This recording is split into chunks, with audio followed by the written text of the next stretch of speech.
Well, let's touch on a question many couples have faced when it comes to laundry, vacuuming, dishwashing. How much is that housework actually worth? In heterosexual relationships, it almost goes without saying that women do most of the domestic chores.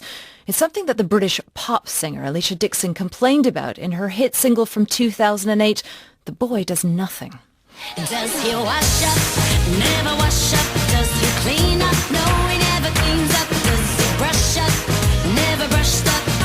He does nothing. The boy does nothing. Wash up. Very catchy. Well, there was a landmark decision in China this week when a court in Beijing ruled that a man had to compensate his wife for the housework she did during their 5 years of marriage. Well, for more on this case, here's the BBC's China media analyst, Carrie Allen. Mr. Chen filed for divorce last year from his wife. They'd been married for 5 years and she was a housewife. And at first she was reluctant to divorce, but she later made a claim for financial compensation, saying that her husband had not done any housework or looked after their son at all during their marriage.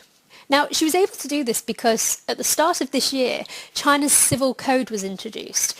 This is a new law that means that spouses can seek compensation if they take on more responsibility than their partner for child raising or looking after elderly relatives. And the fact that the court ruled in the woman's favour is being seen as a landmark case because, as a lot of media have been highlighting, women take on the bulk of demanding household work. The paper news website says that in cases where only one partner takes on responsibilities, 61% of wives cook compared to 14% of husbands. 63% of wives do the washing up compared to 12% of husbands. And 56% of wives are the sole party looking after their children. Husbands? Only 6%. Now, Miss Wang, the wife in this case, will receive 50,000 yuan, roughly around $8,000. She'll receive this in 2,000 yuan monthly settlements. But there is big debate in China about whether this is sufficient. This amount of money is way below the average wage, so she will still have to work, and finding work will be really difficult after years of not doing so. There will now probably be more women making similar claims in China, but actually breakup fees have been common for years. There are tens of millions more men in China than women, and so many boyfriends already expect that when they split up from their girlfriends, they should pay them compensation for time that they could have spent preparing themselves for marriage with someone else. And as a whole, the government wants to discourage people full stop from getting divorced, as well as warning people about the financial implications of doing so with this case. This civil code that was introduced in January also is trying to prevent impulse divorces with a 30-day cool-off period. Carrie Allen there. Well, we're joined on the line now by Lijia Zhang, a Chinese-born writer and social commentator based in the UK.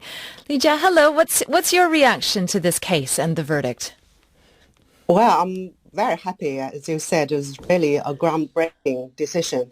And I think it should pave the way for better protection of women in divorce cases in the future.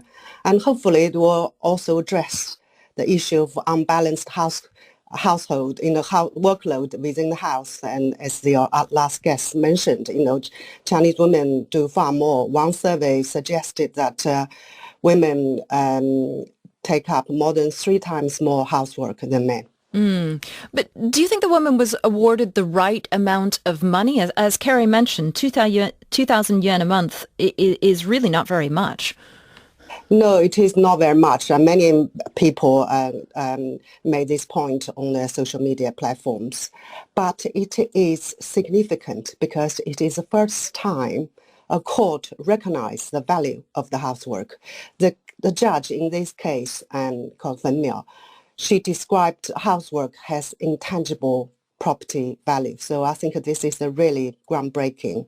I have to say that the Chinese court does not always treat women kindly, but this is a wonderful news.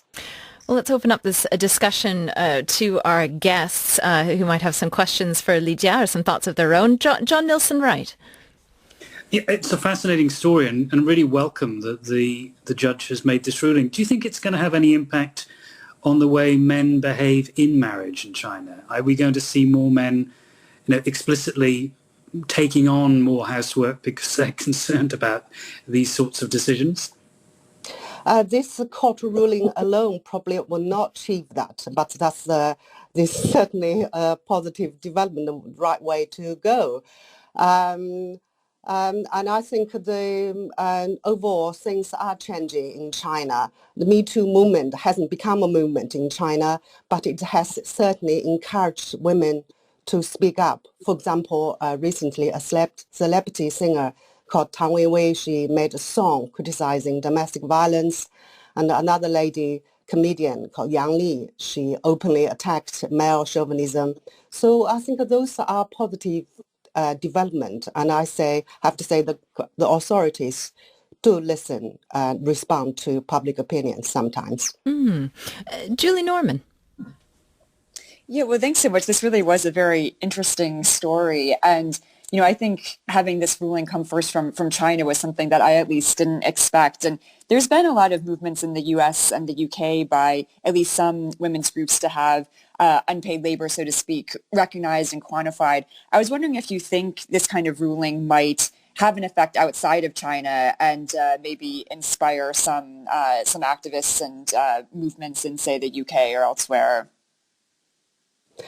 I hope so. The feminist groups, I myself belong to one of the earliest feminist group, have been lobbying for this for a while. So hopefully they'll have an effect. I said this is a positive development, but in this, do note that the judge in this case is a lady and a senior one. But if it's in another place, another judge, a male judge, may have different conclusions. So overall, I'm pleased, but I'm cautiously optimistic. Li Jia, just one more quick question for you. What's the reaction that you've seen inside China from men to this ruling? Well, not always. Men are not always pleased, and they say when they got married, some say complaining women are demanding too much. The women would not consider to marry them if they don't have a car or don't have a house.